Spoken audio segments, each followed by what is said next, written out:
And we are back. It is another edition of Kevin's Corner. We're coming at you here May 6th. It's a Monday morning. Colts rookie minicamp scheduled for this weekend. I believe maybe even a schedule release from the NFL later this week. And this will be one of our annual post-draft podcasts we do in the early projection of rookie playing time for the Colts here in 2024. I think it's a really interesting list when you look at it and try to project out playing time. I mean, hell, they're bringing back 22 starters, so it's not obvious where these guys are going to fit in. I think you can make the case it's not super obvious where the first two picks are going to fit in just from a pure playing time standpoint. So we'll do that. We'll get into Kwity Paye, that fifth-year option picked up by the Colts late last week. Eddie Garrison, how you doing, man? I'm all right. My whole body is sore. Yesterday, decided to do some landscaping / yard work, and yeah. Hey, look at it as a nice workout. Removing mulch should be an Olympic sport. Yes, well, good for you. You deserved I guess I didn't really ask you to sleep in at all because I asked you to come in and record this podcast. But I was up anyway. Yeah, the aches and the pains from the little lawn care action. Nice work. It was a beautiful day. It was a hot one, honestly. It felt like June here in Indy. No complaints from me on that end.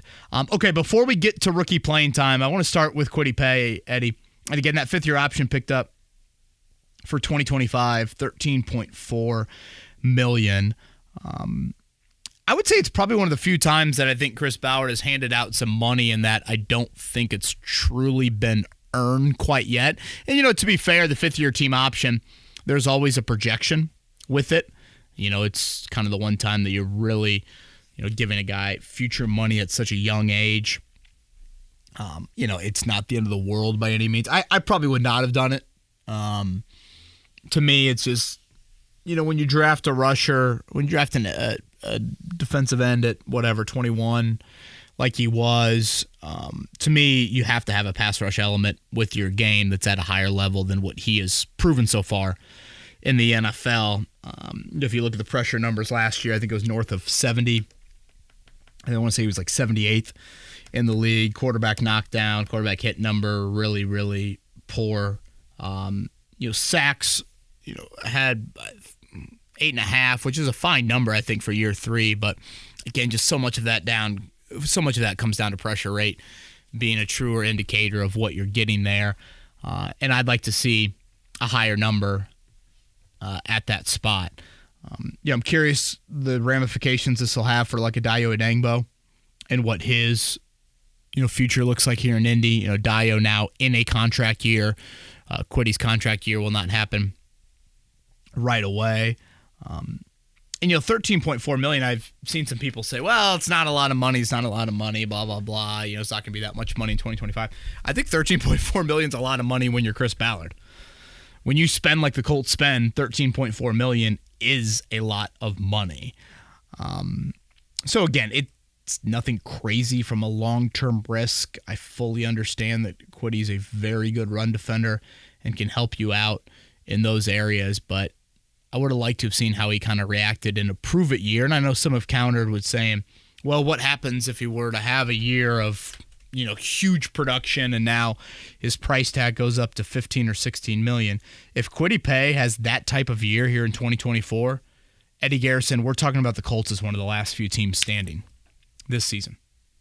I mean, if he has a 12-sack season with consistent pressure at the rate that kind of matches a 12-sack total, there's no question in my mind we're talking about the Colts as a Final 4, if not even Final 2 AFC team in that end. So the career up to this point has been fine. It's just a little too Jabal Sheardy for me on that end and not enough potency from an edge pressure standpoint consistently. So again, not the end of the world. I'm not going to fret about it too much, but the pressure rate for me is just not worthy of $13.4 million. I think when you look at what Gus Bradley said, was that last week, leading up to the decision of the fifth-year option and talking about how, we love what Kwity brings. He brings consistency in the run game, and sometimes it just takes a little bit for guys to develop as a pass rusher. And I mentioned this to Jake Query and Jimmy Cook on the show last week after it got picked up. To me, it wasn't surprising at all, just considering he's 25, turning 26. So theoretically, he should be entering the prime of his career right now. And if you get the production of, double-digit sacks that he was on pace for, not last year, but the year before that, but before getting rolled up on in that ankle injury against Denver, I think you're looking at a player that would warrant that $13 million that they're going to give him. And now that you just have to hope he develops into that as a pass rusher. Yeah, and again, to me, it's getting away from the sack number. I think his pressure rate, again, one of the worst in the NFL for a starting edge guy getting the amount of snaps that he's getting. That, to me, does not qualify for $13.4 million money here. Like I said, it's 1 year. By no means is this the end of the world. I do think Kwity is a really quality early down player for you. But $13 million in Colts terms, that's a good amount of money. And, if you're looking at it from a Dio Dangbo and or Kwity Paye standpoint, to me, Dio is probably a little bit more interesting of a player to me. And I'm curious just how much more is there for Kwity. We didn't see a lot of sack production in college. And when you watch him, I just don't see the testing numbers. Like, even if you look at some of the sacks, to me the sacks aren't this really poppy edge rusher. I know I'm probably getting a little bit nitty gritty into how he looks off the edge, but those are all I think very fair questions to have about him going into year 4. So nonetheless, the Colts pick up the 5th-year team option. So your free agents for next year, among others, Ryan Kelly, Dio, EJ Speed, Julian Blackmon on the 1-year deal. So I think that kind of that covers kind of all of the major free agent names for you here coming into 2025. Anything else to add on Kwity, or would you like to get into rookie playing time? No, yeah, let's dive into that. So if you go to 1075thefan.com, it's the story right there on the front, projecting playing time for the Colts 2024 rookies, written by Kevin Bowen. Now, this is on a scale from 1 to 10, 1 being lucky to make the Colts roster, 10 being a definitive full-time starter. So let's start with the first pick the Colts had in the last draft, the 15th overall selection, Latu. You have him as a 7 or an 8. Yeah, I don't think he'll be a 17-game starter, Eddie. I don't, and this is just part of how you distribute snaps along your defensive line. I mean, hell, if you looked at last year's snap totals, Buckner's probably the only one over 70% of your snaps. So, from Kwity Paye and Samson Ebukam being key guys on early downs, then I think obviously Latu enters the fold on pass rushing downs. And certainly there will be some drives where you're going to ask him to play on, earlier downs with that. So this to me is much more of I don't think he needs to be a full-time starter to truly evaluate him. Again, if he can give you more of those timely pressure moments, that is enough to qualify. So the 7 to 8 number, I don't know, maybe it's even a hair high, but I just don't, I could easily see a sub-package role. I mean, hell, I don't even think Dwight Freeney was a starter right away as whatever he was, the 11th pick, something like that, back in the day. And he had absurd sack production in college, probably even more so than Latu did. So I still expect him in a huge pass rushing role, but again, probably more of a rotational-based defensive end spot with Kwity Paye and Ebukam. I will say, the thing about Latu that makes him attractive early on to play is, if you look at it at UCLA, he lined up on both sides a whole lot. That's not something that you see from a lot of defensive ends in college. And again, he prides himself on having a variety of pass rush moves. So I think those are some key ingredients for you on that end. So, if you had to map it out, again, Latu and I don't know, Ebukam probably being your main defensive ends in that IndyCar package, and Kwity probably more of an early down guy. And again, Kwity lost his spot in that pass rush package late last year for Tyquan Lewis a lot. So probably a Buckner, a Dangbo, Ebukam, Latu, consistent pressure packages. That's fair. The second round pick for the Colts was Adonai Mitchell. You have him on that 1 to 10 scale as a 5 or a 6. Yeah, it's kind of wild to look back and see how many snaps Michael Pittman Jr. and Alec Pierce played for you last year, Eddie. if you look at, I mentioned this in the story, if you look at all the wideouts in the NFL, Pittman ranks second in the league, average snaps per game, north of 64.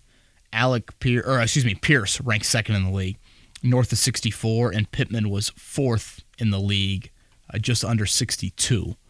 I mean, think about that. One team has got the second most snapped wideout and the fourth most snapped wideout of anybody in the NFL when you're talking about the receiver position. So, frankly, the Colts just need to not run those two into the ground more than anything.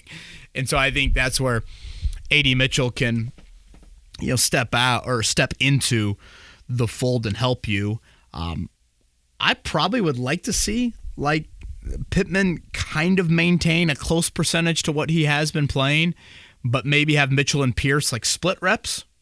If you look at it at the end of the year, clearly they like Pierce enough as a route runner, as a blocker, as just that deep threat to force an opposing defense to think twice, to play him a lot of snaps. And obviously some of that was just by, hey, this is all we got in the cupboard, especially when Ashton Doolin went down early in the year. But I'll be really interested to see how much Mitchell plays, because I think there's some volatility in how much he could play here as a rookie. I think there are some areas to his game that make you feel more optimistic about him being sort of a complete or a more complete route runner than Pierce.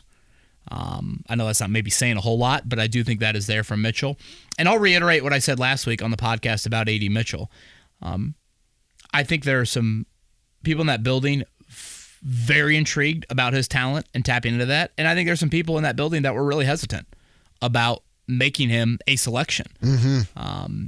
And you get that in the draft. I mean, that's not like, welcome to the NFL draft. It's not always going to be this sort of overwhelming 100% consensus from all of your major decision makers. So this is really going to be a fascinating one. He plays the sexy position. It directly impacts, Anthony Richardson. You watch the highlight film, and it's hard not to walk away from and be like, that dude is going to be a star. I mean, he did it on the biggest stage in college football, time in and time out. All of that stands out to you, but there's just some hesitancy about, him being able to fully tap into all that. So his rookie impact will be really, really interesting to me. You look at Josh Downs' rookie production, that was a great, great rookie season, Mm-hmm. when you just look at the raw numbers for Josh Downs. But again, he was literally asked to be the starting slot guy. I don't see it that obvious for A.D. Mitchell, but is it one of these things where at the start of the year, Pierce is out snapping him a good amount, and then by the end of the year, does that flip? I think that'll be really interesting to watch. Something to note, too, Steve Smith Sr. had this specific numbers on his podcast on YouTube, but I was watching his breakdown of A.D. Mitchell, and he put out the number. It was 75-25 in terms of percentage of the outside snaps ran versus the slot. So Mitchell ran 75% of his routes between Georgia and Texas on the outside and 25% on the inside. So he does have some experience there in the slot. And if Shane Steichen's creative, there's possibly there's times where there's 4 wide receivers on the field and you've got Josh Downs in the backfield. Just because I think that's the kind of things that Shane can envision with Josh Downs. You can use him in that little bit of a role. Yeah, and there are a lot of similarities, size and 40-yard dash time to Pierce. I mean, very similar prospect. But again, A.D. Mitchell's got a little bit more of the stronger kind of short area testing, which Pierce does not have as much of that. And I bring that up to kind of further explain why I think the Colts feel like he can be more of that complete kind of route tree guy versus Pierce. There's probably more of it on film from his days at Texas and, even dating back to Georgia than for Pierce at Cincinnati.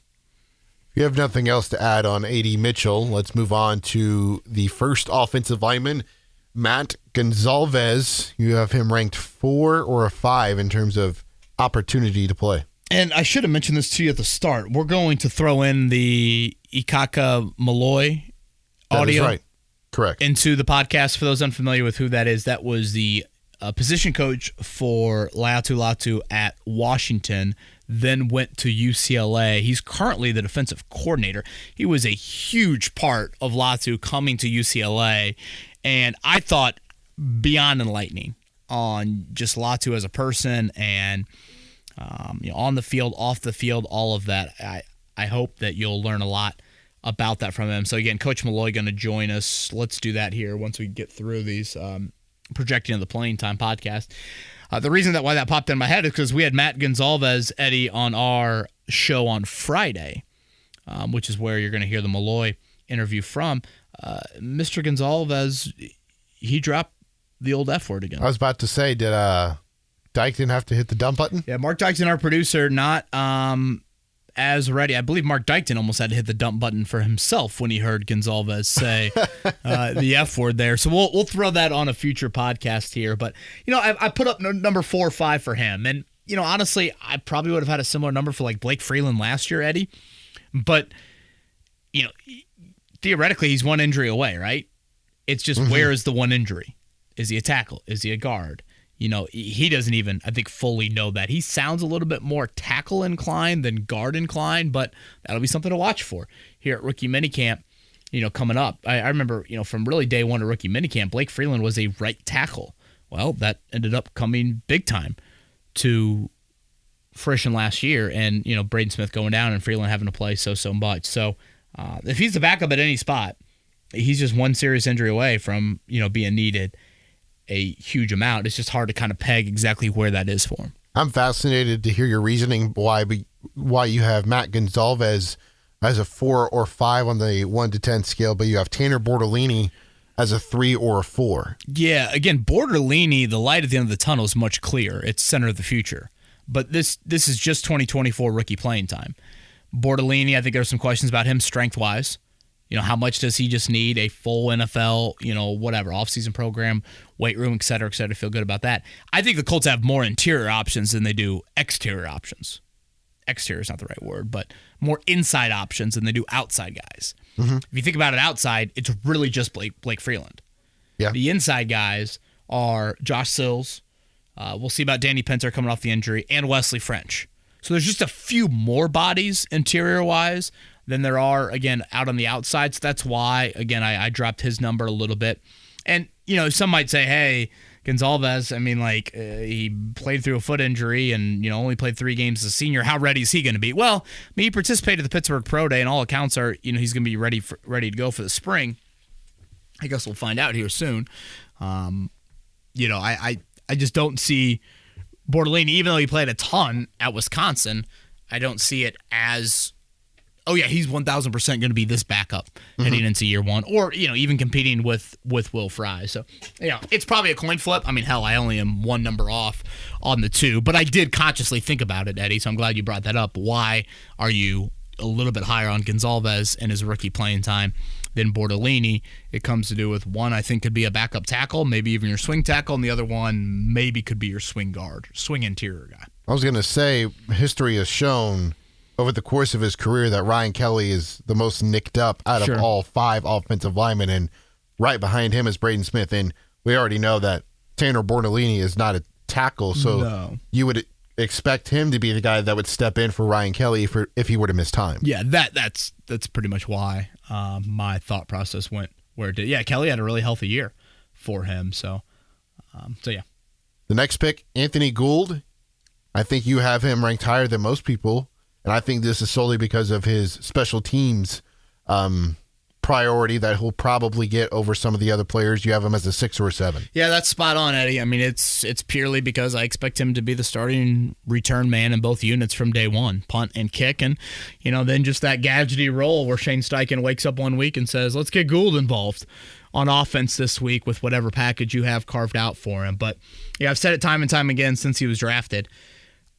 The kick return is more punt return like, and I just think the ability to kind of make a guy miss in a short area of the field will accentuate Gould's punt return history at Oregon State, and then the straight line speed comes in after that. So he was drafted for a reason, and you got to give him a chance. And, Eddie, I think I've never been a fan of playing starters too much in return roles. And so when I look at Dallas Flowers or even Josh Downs, those guys I think have very important spots on the offense and defense respectively. So that's a part of the reason why I would put that there as well. Number 6 of the 9 Colts drafted rookies playing time, Jalen Carlisle, 5 or 6 linebacker. Yeah, and this is one that I think could knock on the door for a little bit more. Obviously the third linebacker, Eddie, has been, a bit slowed down from an NFL standpoint and just how much you actually, really rely on that guy. So I don't think it's going to be overwhelming by any means, but still, the Colts drafted him with a clear plan in place. There's history of it with this coaching staff. There's history of it on the roster. And a guy like Ronnie Harrison Jr. And the third linebacker, still plays a role for you. Again, it's not an abundant role, but, does he view himself as a tight end guy? I know the tight end schedule maybe isn't loaded for the Colts this year, but, that could be a potential option for you. So Carlisle is really intriguing to me. To me, outside of Latu, he's easily the defender that can play the most. So this one is I think the staff really likes him. I think present-day NFL really likes him. Clearly, the Colts see athletic traits in him from a length standpoint that are very intriguing as well. And, look at linebacker. What's your depth? Yeah, exactly. Segunalubi, Grant Stewart. We'll see where Ronnie Harrison Jr. lines up. There's an opportunity there, certainly, for Carlisle to come in and make an early impression. You have to wonder, too, how much time he'll get on special teams. I think for sure. That factored into your ranking. I tried to, I know with Gould I didn't really. I tried to focus it more offense-defense related. I know I cheated a little bit with Gould. But, yes, he has a strong special teams history at Mizzou. Number 7, Jalen Simpson. This is the lowest besides the final pick that we'll get to eventually. You have him a 1 or a 2 in terms of rookie playing time projection for the upcoming season. Yeah, and this one, I'm just a little bit more of show me where Jalen Simpson is going to get the first crack. I don't think the Colts are going to do anything imminent at DB right now, but I do think at some point there will be a corner and or a safety added to this roster, and you just look at it from a sheer number standpoint, and let's just call Jalen Simpson a corner, okay? Juju Brents, Kenny Moore, Jalen Jones, Dallas Flowers. There's 4. Assume the veteran corner is somebody of note. Wouldn't he be 5? Are you keeping a 6th corner? Is that 6th corner Simpson? Is that 6th corner Darryl Baker Jr.? Is it a guarantee that they even bring in a veteran corner, though? I think at some point they will. I don't think it's a guarantee, to use those words. Again, I just said I don't think anything very soon is going to happen there at all. But I think that's a fair question. Yeah, Amir Speed's a guy they put in a waiver claim for last year. Chris Lamons is still around. I guess this kind of bleeds into Micah Abraham up next, Eddie. I actually have Abraham a little bit higher than Simpson because, to me, Abraham plays a backup or should have a chance to be the backup nickel, which is a very much of an insurance policy of somebody you want on your 53-man roster. Chris Lamons was kind of that guy. Tony Brown was kind of that guy. So that's why I have Abraham a tick higher than I do Chris Lamont than I do Jalen Simpson for that very reason. Just because to me there is a little bit more of an insurance policy. Now, maybe Simpson can kind of play a little bit of a safety hybrid, and that helps his versatility in making the team. But right now, it's just weird for me to sit here and think DB, corner and safety, is probably the most unproven. There's little Sharpie written in the depth chart and the playing time in that position. Having said that, I still don't know if these two are slam dunks to make the team. Mm-hmm. Again, how many DBs are you keeping? Are you keeping 10 total? Okay, 6 corners, 4 safeties. Well, are your 4 safeties Blackman, Nick Cross, Rodney Thomas, and Daniel Scott? Uh-huh. Do you add a safety? So that's where very torn, clearly, on how I view both of these guys. So I'll go Abraham just slightly higher than Simpson because of that nickel slot ability and to kind of be the Kenny Moore backup. But still, I don't feel very, I don't have a lot of conviction behind this. It'll certainly be interesting to see how the 53-man roster plays out, especially when you get into your positional projections, because you do that every year where you predict the 53-man and you do it by position group, and you expect 6 wide receivers. You expect, 6 to 8 defensive linemen for sure. So it's like, Oh, at least. Yeah, more like 8 to 10. yeah. So it's like, how's it all going to play out in the secondary? Tight end, is a one that you return everybody, and you kept a big number there. So, part of this is just, if you look at their roster, Eddie, like, they brought back pretty much everybody. And then, obviously, Flacco's out, or Flacco's in, Minshew's out, but like Raekwon Davis was an ad, so that kicks somebody off the team. And then naturally, you don't expect to be cutting a whole lot of, draft picks, but like, do you go 3 running backs or do you go 4 running backs? Like, that's another part of this too. Yeah, right now it's clearly 3 to me, so we'll see. And the final rookie, by the way, Micah Abraham was a 2 to 3. Unless you have anything else to add, I think you pretty much summarized it all there. Yeah, again, slightly higher because he's got that slot nickel versatility. And the final pick, defensive tackle, Jonah Laulu, you have him as a 1. Yeah, I'd be stunned if he made the team. Stunned. It's the deepest position group on the team. Even though age-wise he's one of the older draft picks, there's just not a lot of college production to go off of. So this just, to me, Eddie, just screams practice squad. More than, Jake Witt and Titus Leo last year screamed practice squad, probably more from the level of competition and I guess lack of football experience for Witt. But this one to me is all about you drafted him purely off traits. And so develop and see if you find something at a position group that, you rotate a lot, and, we'll see what you have there coming up at the defensive line. We actually just got the rookie minicamp scheduled for this weekend. So, afternoon practices Friday and Saturday. So I'll be out there for that. So, Eddie Garrison, let's pencil me in for 1 o'clock on Friday. Okay. 1:50 is practice time officially, so I'll join you at 1. Glad we're doing producing on the fly here. Look at that. Just got the email. If you have, you as in listener, if you have your observations, feedback, or whatever on the situation, always feel free. Drop them in the comment section on YouTube, and you can always tweet at Kevin, or you can get in his DMs with your thoughts of it as well if you have a Twitter question. Slide in there. Yeah, that's right. Yeah. Not a lot of females have done that. Certainly before I was married. But feel free to slide in. As I look at that, I'm like, I should probably put my wedding ring back on. Well, I've had Twitter, dating back to my sophomore, junior year of college. So yeah, I know. Yeah. I found your burner. It's okay. DM's a little dry. Yeah. Yeah. Unfortunately. Before Twitter questions, you want to get into, how do you say his first name? Ikaika? Ikaika Maloe. I think I have that right. Ikaika Maloe. UCLA, currently defensive coordinator.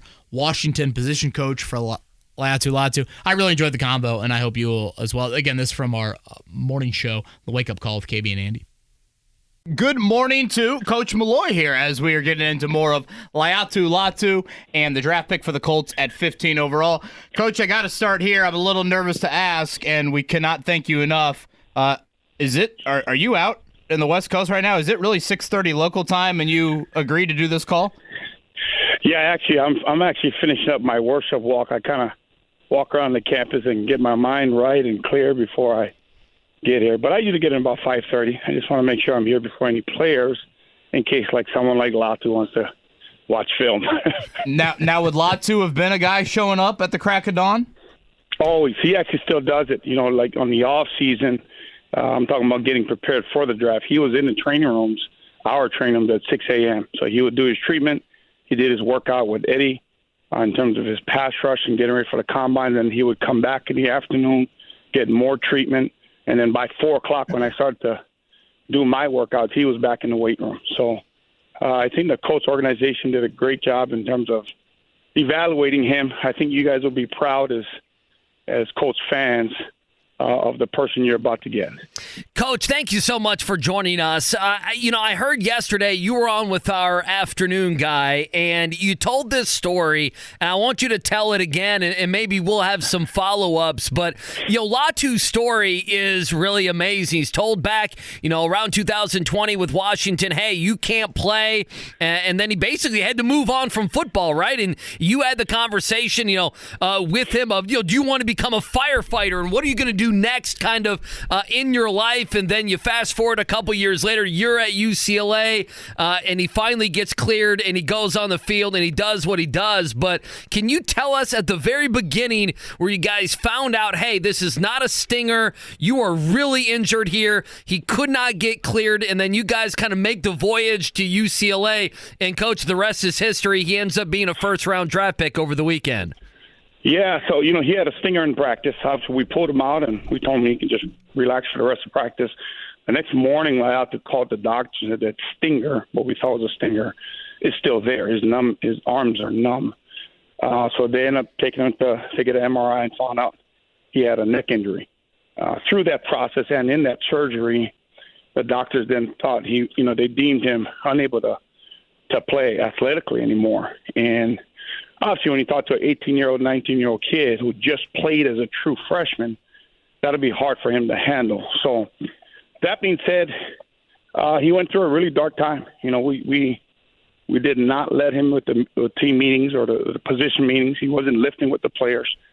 And I think that's when our relationship grew a little bit because, we kind of started our own Bible study. And in my mind, I was trying to make sure I can help him move forward. And at the time, he told me that one of the things that he did like was being a fireman. And so I was trying to get him hooked up with the Seattle Fire Department and see if they can do like a shadow ship or something like that. But while we're going through all this, he kept telling his mom, I'm not done with football. And, at one point in time, I think mom even called and said, I don't think this kid's going to be done. In fact, I don't know if it's to spite me or to prove himself right, he went out for the rugby team, and he started playing rugby. So he's sending pictures, and the kids around the team are telling me, Coach, he's actually right on the other field, and he's playing rugby. So, he calls it like, Coach, I'm doing contact without pads, so why can't I play football? So in his mind, he was set that somehow, some way, he was going to make this happen. So from there, Mom and I had to change our mindset. If the kid's going to believe that, then we have to work forward in doing that. Fast forward, I get let go from University of Washington, and I go to UCLA. And Mom, myself, and Layatu, we still try to find a doctor to clear him. We took him to the Seahawks. They wouldn't clear him. There's a player at Georgia who ended up having the exact same injury, goes to the NFL. That doctor would not clear him. So lo and behold, we find a doctor in California that clears him. So while I'm at UCLA, I tell Chip Kelly, I say, Coach, do you mind at least taking these MRIs and seeing if our team doctor will accept it and have Layatu join us at UCLA? And so I give him the doctor's name, and Coach Kelly goes, are you sure that's the doctor's name? I said, I'm positive. Why do you know him? And he said, that's our team doctor. And so that's what brought him, because we were able to clear him, and I was already there. That's what brought him to UCLA. So obviously we're crying on the phone, and we got him here. Now when he's here, the doctor made sure there were steps and precautions that he was going to take. He had no contact through spring, no contact through fall camp. So his first contact was actually the first game of his career. So if you can imagine a person that is now you're telling, hey, you got another shot, you just can't do no contact. And you watch this kid on off-season workouts. It was hard. His mindset is so different. Like when they're doing practice, he was on the sideline sprinting. Like he couldn't stop moving because in his mind, if they're practicing, I'm practicing. I don't care if I do it on air. I don't care if I do it in the weight room. But somehow, some way, as long as they're working out, I'm going to work out. And then on Saturdays, I think that was probably the more impressive thing. On Saturdays, and especially in college, we all know there's a lot of distraction that goes on Saturdays. He was out here 9 o'clock in the morning working pass rush. So as the season goes on, we played game one. I think that was a moment in time where we kind of say, hey, we got a shot. He hit somebody in the first play. He looked at me. I looked at him. He kind of shrugged, and I'm like, well, okay, so that's pretty cool. I guess we can keep going, right? And then I think game 5, we played University of Washington, so I knew he'll be emotional about that particular game. I think he ended up with like 3 sacks or whatnot, but I think at that moment, as we're walking in the locker room, he's like, Coach, I'm ready. I think I'm ready. Like, I'm going to take the next step forward. And from there, you really saw him take off. Like he has a mantra that he tells himself every day. It's LYL, like your last. And to me, the best way I can explain to you Layatu's mindset is if somebody told you this will be your last day on earth, like how are you going to treat this day? Well, that's the kid's mentality every single day. There is not a rep that goes by that he doesn't want, and that's why I think he fits, not only in your organization, but at that next level. I'll give you a story. We're practicing, and we're towards the ending of the year, and at this point, my job is to make sure I get him to Saturday.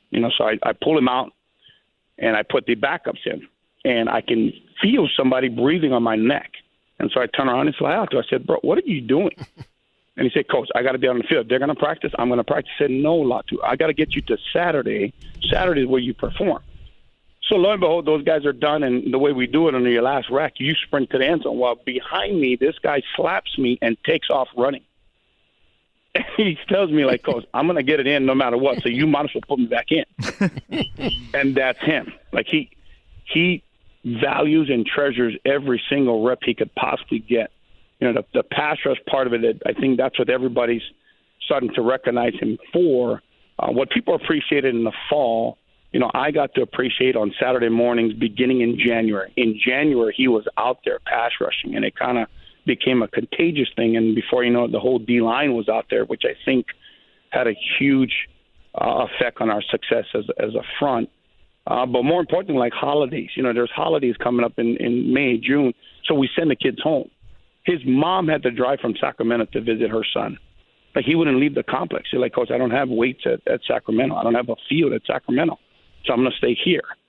And so the mom and I, we just keep laughing at this kid. But so when he got drafted, we were in a green room, and the mom and I are just talking from the first official visit at the University of Washington through the injury, through his journey, and now we're saying, gosh, we actually might make our dreams a reality.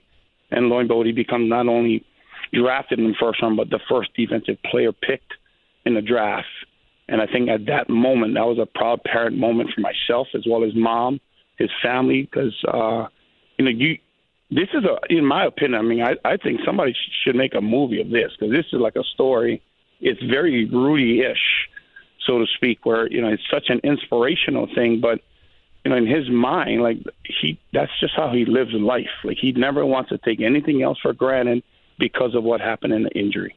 It is certainly a hell of a story. Great stuff here from Ikaika Maloe, again, the defensive coordinator at UCLA, and he was the position coach at Washington before that. Obviously, a tremendously close relationship with Latu, the Colts' 15th overall pick. Coach, I want to share this quote. I was talking to a member of the Colts staff, and they sent me this about Latu.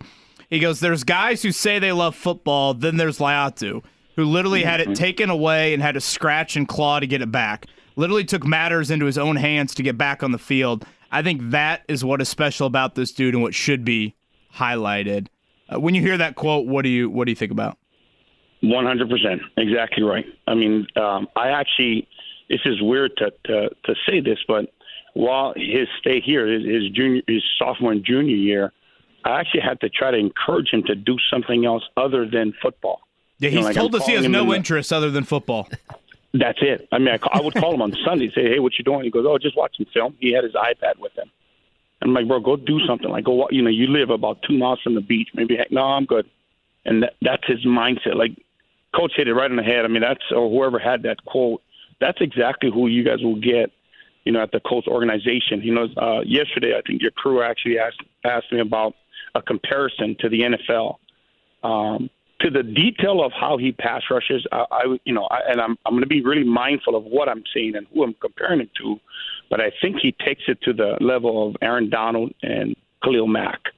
His energy on the field, though, I think is Max Crosby. The intensity that Max Crosby plays with, and he plays with a nonstop, reckless abandon until he gets to where he needs to get to, and I really believe that's what you guys will see. And the beauty for me, I told him, I said, Latu, you actually walk into a program that has a great front already. I'm from Hawaii, so DeForest Buckner, I knew him growing up all the way, and I thought about Kwity Paye.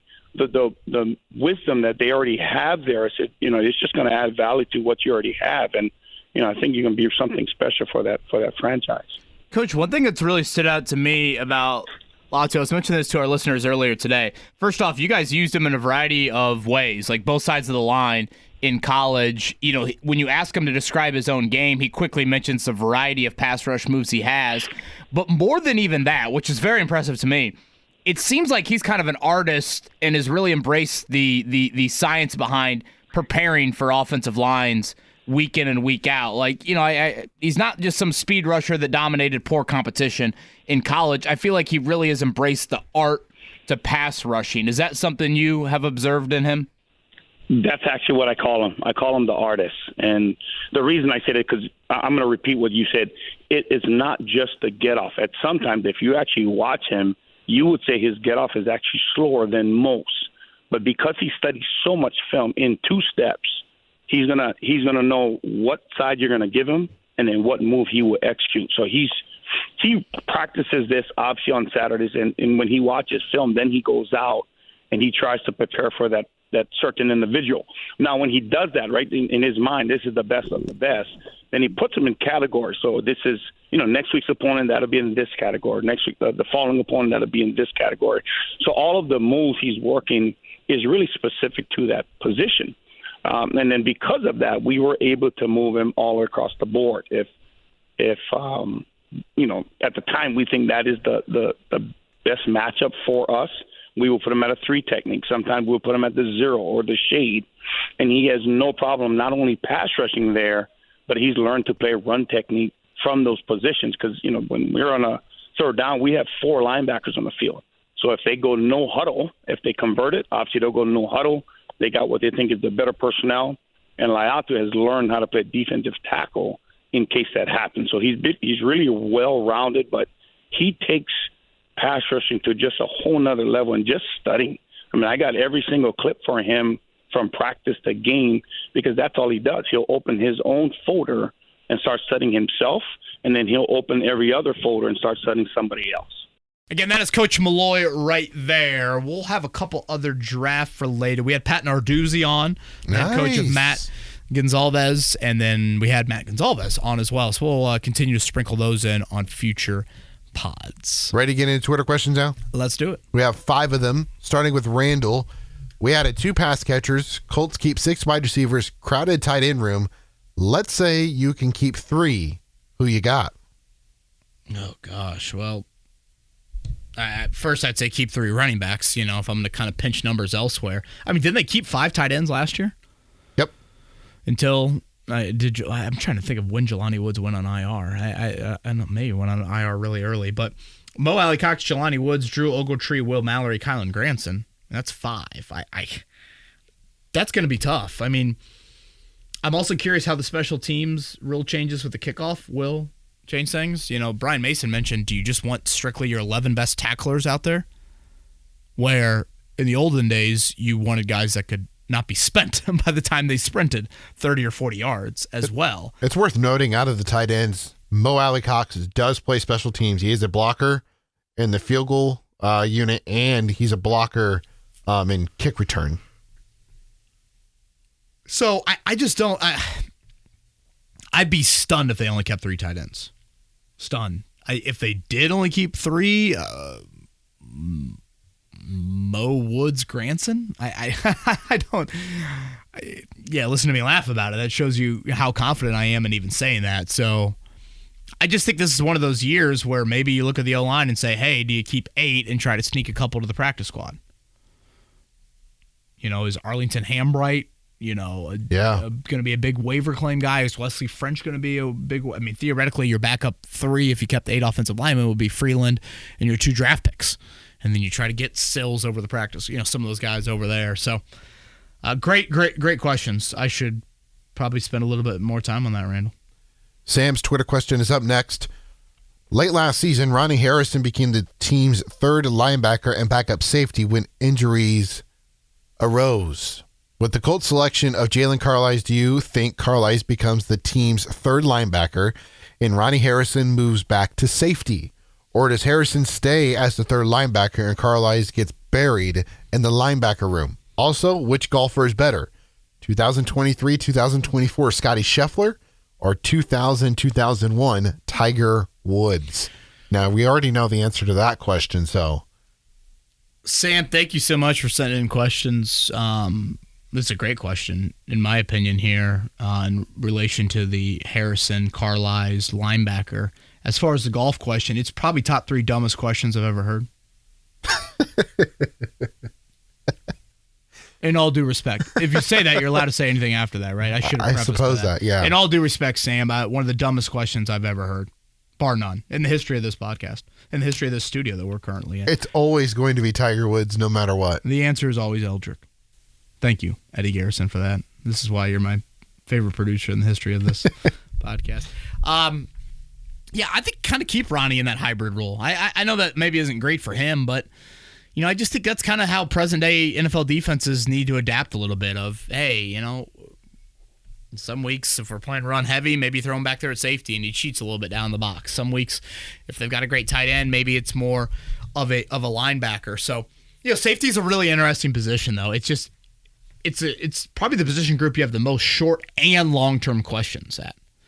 Corner, you could maybe talk yourself into some long-term answers there with Juju and potentially Jalen Jones, potentially Dallas Flowers. At safety, though, do you feel that way about Nick Cross and Rodney Thomas right now? They continue to talk extremely highly of Daniel Scott. The guy's practiced probably, 3 times in the NFL before he tore his ACL. So, Harrison will be one that, when we get out there for OTAs coming up in a couple weeks, he'll be one of those to look at. But, I kind of like a little bit of that hybrid role. 3 questions left. Q, why didn't the Colts move up in the draft? Every other team moves up when they want a specific player, but it seems like only we never do. This year is a prove-it year for Chris Ballard. If we don't make the playoffs and win the division, he's got to go. No more excuses. I look on social media and people still excuse him from the Luck retirement, even though he decided to go band-aid quarterback for 4 years straight instead of getting a rookie sooner. Yeah, boy, I can't say I see as much of that. Granted, I don't try to get too deep in the weeds of, Chris Ballard, defend, rip, rants on Twitter. I get tagged in enough of it. Again, I think they had some interest. Well, first off, let's just start here. Round 1, they wanted to try and move up. We talked about it on that Friday pod after the draft. The only team that moved up was the Vikings, right? Yes. The flip-flop of one spot there to get J.J. McCarthy. So it takes 2 to tango. I will reiterate this of what I've said since the draft. I think there was some DB interest that went just before the Colts, both in 2 and 3. Now, granted, they traded back in 2. Then they traded up in 3. I do think there comes a level as a drafting team where, the amount of day 3 picks. We just went through the exercise. And it's like, wait, are all these guys going to make the team? And I think there are times where if you're in a huge rebuild, if you're changing systems, that sort of thought process of having 6 day 3 picks kind of makes sense. But I do think at times you're trying to package that and move up in some other rounds. If there's a guy to target, I do think to Q's point, that makes sense. As far as the Ballard excuses, we're so beyond done with that. We're about ready to be in year 5 of that. That stuff is exhausting to me. I said it to you. I guarantee you can find audio of the podcast after the Luck retirement where I said something effective. Right here, right now, once you get through the weeping and the crying about this, you bring your scouts together, and that was, late August 2019, and you say, guys, we did not emphasize quarterbacks before this college football season necessarily started. We now have to emphasize it. You are now scouting with a quarterback-centric focus before any other position. Yes, you're doing the whole country as a whole, but we need to get into the weeds. And lo and behold, what happened? The 2020 draft class for quarterback was gold, pure gold. You could talk about 5 hits out of that class. Herbert, Tua, Burrow, Jalen Hurts, Jordan Love. 5 of them. So that's where I would push back on, again, the Colts. Just kind of, I thought they lacked urgency there in their kind of quarterback hungriness post-Luck. And again, they obviously did the Band-Aid thing, and now here we are, Anthony Richardson, a handful of years later. Ben says, with the addition of skilled wide receivers, including Gould and offensive/defensive linemen, do you think there will be an odd man out in the tight end room, and whom? If not, what position will see cuts to make room? Daily Streamer from Evansville. Let's go, Ben. Go Purple Aces. Appreciate that. Shout out to the Pocket City. Shout out to the Purple Aces. Maybe the Screaming Eagles, right? Southern Indiana. That's true. You know, the thing about wideout that's interesting, Eddie, is Doolin and Gould theoretically are wide receiver 5 and 6, right? Mm-hmm. But they're locks for special teams. Yeah. Is also the theoretic nature. So you really need 10 up front. I'll go back there. Can you just keep 5 linebackers? Yeah. You know, that's a smaller number than normal. So I should probably nerd out over the 53-man roster here soon. I haven't done it in a while. But that would be kind of my early thought. You know, is there that fifth linebacker is going to be hard to predict, in my opinion. Yeah. Oh, yeah, definitely. Because Stewart will be the 4th because of special teams. Right. And Alubi, you know, is he kind of the Zaire Franklin backup if, you know, Zaire were to go down, et cetera, et cetera. You know, you guys asked me a question on Friday's show of like, would Drew Ogletree's off the field stuff, would that impact his roster spot at all? Or kind of give you a, hey, look at that. I don't think it's there with Ogletree. I mean, Ballard has spoken, I hate to say very highly of the situation, that would undermine what went on. But, you know, Ballard said something to the effect of he's very comfortable with how the legal process played out. Yeah. So if you take him at his word, you know, Ogletree's not in the doghouse by any means. But he's the one that probably lacks the most playing time. I thought Mallory had a couple nice flashes last year. I'd like to see a little bit more of Mallory. And again, on the field, I've always kind of been intrigued by Ogletree. And at times I thought there was more there. I mean, Jelani Woods would have to have just a horrific offseason for him to be in jeopardy. You know, I've always looked at the Mo Alley Cox cap hit and thought, boy, that's a lot for the return on investment there. Yeah. But again, they seem to be fans of it. So, yeah, tight end is going to be one that, yeah, I right now, without doing the math, keeping 5 tight ends seems like a ton. I said this after the draft that I felt like Ballard was in a lose-lose situation with no matter what he did other than trading up to get a wide receiver. And this is a prime example as to why. Josh's Twitter question rounds us out on today's Twitter questions and in the podcast. Absolutely livid that the Chiefs traded up for Xavier Worthy and we wouldn't. We aren't making it out of the AFC for another decade. Why are you bringing back 22 starters you aren't willing to take a risk on moving up for game-changing offensive talent? Using your cap space for signing your own in free agency only makes sense if you are willing to be aggressive in the draft. There are only 53 roster spots available, and we would have filled all of them if we only took 2 guys in the draft this year. Well, Josh, I appreciate the candor. I guess let's just start there. Clearly, Josh, none too pleased. Again, I guess kind of part of my disagreement on the Chris Ballard front at times is I just think, you know, finding more of the game-changing talent of your top end of the roster, albeit difficult, that's what has held the Colts back. You know, we talk so much about, you know, guy 47, 48, 16-man practice squad. We rely on those guys. There's just so much turnover in those areas. I think at times that stuff just becomes a bit of a shrug of the shoulders, whereas the studs really impact. And, you know, I've brought this up before, directly related to Houston last year. They just had studs at the right spots. And you saw that in Week 18. And that would probably be where some of the disagreement comes into it. Now, of course, the A.D. Mitchell pick and, you know, if you want to look at Xavier Worthy or, I don't know, Keon Coleman or Adam McConkey, I'm trying to think of the other wideouts that kind of went in that range. I mean, hell, there are probably some mock drafts that had A.D. Mitchell going before all those guys. Maybe not Worthy, but some of the others as well. So I think in years past there can be, you know, some pushback on that, hesitancy on emphasizing some of those premium spots. I don't think there's maybe as much of it here. Again, there's a two-way street to it. I think there's, if you want to take on the criticizing Chris Ballard hat, I think there's enough of it that I don't necessarily walk away from this year's draft and think, oh my gosh, you know, why did he not do that? Why did he not do this? I don't have that sort of thought process, and I've probably been one that's, you know, maybe criticized Ballard more than most. I do think there's some validity if you're going to react to free agency the way the Colts do, then there is more pressure on the draft. Mm-hmm. Certainly. I think that's a really fair statement with that. I would argue maybe there's some unfair pressure on the draft, and that's your own doing with how you've handled that there. But I think more than anything, Eddie, the A.D. Mitchell pick is going to be absolutely fascinating to watch play out. Oh yeah, because behind the Colts this year? Mm-hmm. Yeah, whatever it is, yeah. Their post-draft video they released, you can tell there was a little bit of, all right, let's talk about him, because Ballard goes, all right, let's talk about the Texas wide receiver.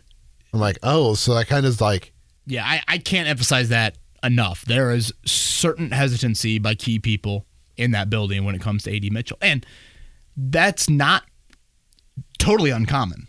I want to reiterate that. But I think there's a lot. I mean, hell, you traded back from 46. Yeah. Like, even if actions speak to that as well. Like the A.D. Mitchell drafting / career arc development path, however you want to describe it, Eddie. I don't want to speak in hyperbole. That's going to have a massive impact on Anthony Richardson. Oh, yeah. And just in general, this era. I really, really believe that. I think, and I probably would have said that for most wideouts really drafted by the Colts this year. Yeah. It's something we talked about as kind of one of my pre-draft goals. But, yeah, that one's going to be really, really interesting. So like you said, Colts rookie minicamp starts Thursday, correct? Friday. Yeah. Friday and Saturday, so I'll be out there for that. So stay tuned to the website. We'll recap that next week. Probably recap a schedule release, it sounds like. That could be coming later this week. Still nothing official on that, but seems like that kind of is how the NFL is typically operated, either this week or next. If you are craving the content between now and then, make sure you follow Kevin, if you don't already, at KBowen1070 on Twix. Give yourself a plug, Eddie Garrison. I am at Eddie Garrison _ on Twix. Eddie Garrison will be busy with Pacers and Knicks series. I got Knicks in 7, Eddie. You?